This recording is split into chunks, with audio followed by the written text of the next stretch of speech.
everyone, welcome back to the channel. Today we're here at one of the most iconic landmarks in Seoul, Gyeongbokgung Palace. It's not just a stunning piece of architecture, but it's also rich with history, culture and stories from Korea's Joseon dynasty. I'm really excited to take you on a little tour of the palace grounds, share some fascinating facts and show you a side of Korea that goes way beyond the usual tourist spots. Built in 1395, Gyeongbokgung was the main royal palace of the Joseon dynasty. It's seen its fair share of destruction and restoration, but it remains one of the most beautiful places to experience Korea's history today. This is Gwanghwamun Gate, the main gate of Gyeongbokgung. It's absolutely stunning. The gate was originally built in the 14th century but was destroyed in the 16th century due to fires and wars, then reconstructed in the 20th century. Gyeongbokgung offers a special event where the palace stays open late into the evening. I decided to have an early dinner before heading in so I can make the most out of my time exploring the palace and soaking in the night views. If you're wearing a hanbok, you're allowed to leave the palace and roam around, but just make sure you return it before the designated return time. This is one of my favorite restaurants in the area. I've been here a few times and you know a place is really good when you keep coming back.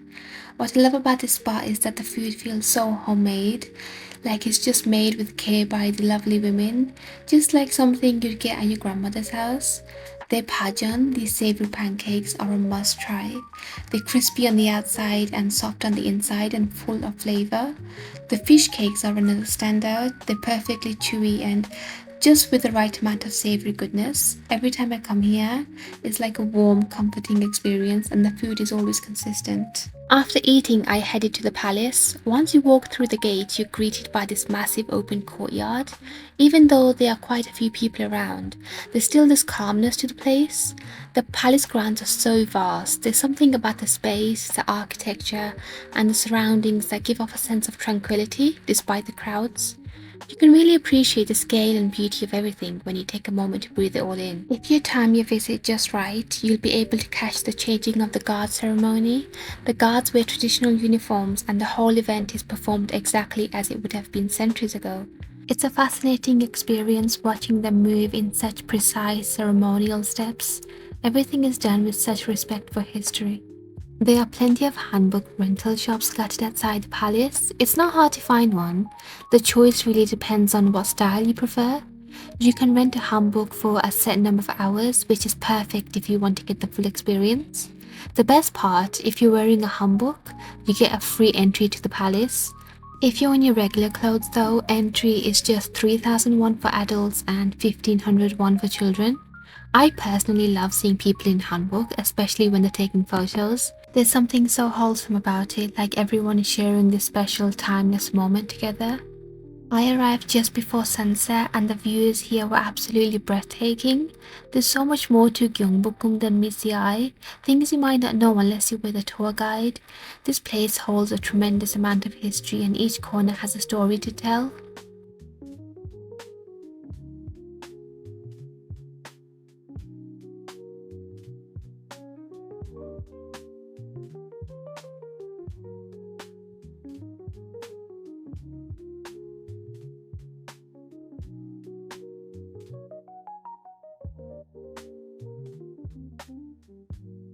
This is Kunjongjeon, the throne hall. This is where official ceremonies took place back in the day, like meetings with foreign envoys or royal declarations. This is where the king would sit to perform state duties and meet with officials.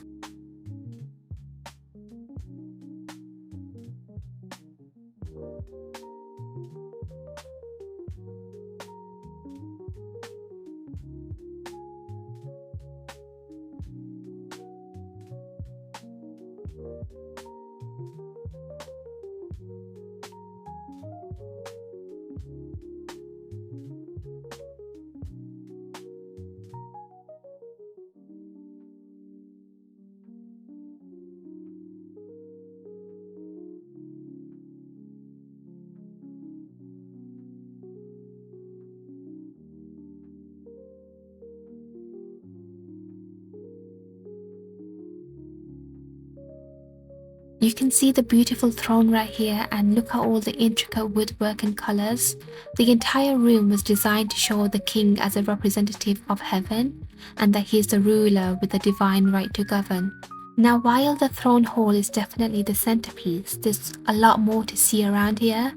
The entire palace complex is pretty massive, with multiple buildings, gardens, and even a beautiful pond. The gardens here were designed to be a peaceful retreat for the royal family. A lot of what we see today is reconstruction. Much of the palace was destroyed in the early 20th century, but after the Korean War and years of restoration, Gyeongbokgung had been brought back to life piece by piece. It's really incredible to think about how much history is packed into these walls. This is Gyeonghaeru Pavilion, one of my favorite spots. It's built over a pond and was used for royal banquets. The reflection in the water is absolutely stunning, especially on sunny days. If you're looking for the best spot to take photos, this is it. There's always a bit of a line for a picture in front of the pond, but it's totally worth the wait. There's a cafe in the palace called Sarang, which means love. Whenever I'm here, I love having this special tea called Amija cha. If you haven't tried it, I highly recommend it. It's absolutely unreal. Unfortunately, I think it's part of their seasonal menu because this time it wasn't available, which is a bit of a shame, but oh well, maybe next time. As the sun starts to go down, the lighting here gets so beautiful. It adds a whole different feel to the palace, quiet, golden, and a little magical. I love coming to Gyeongbokgung Palace. It's one of my favorite places that holds history. If you're interested in learning more about the history of the Joseon dynasty, right next to the palace is the National Palace Museum of Korea.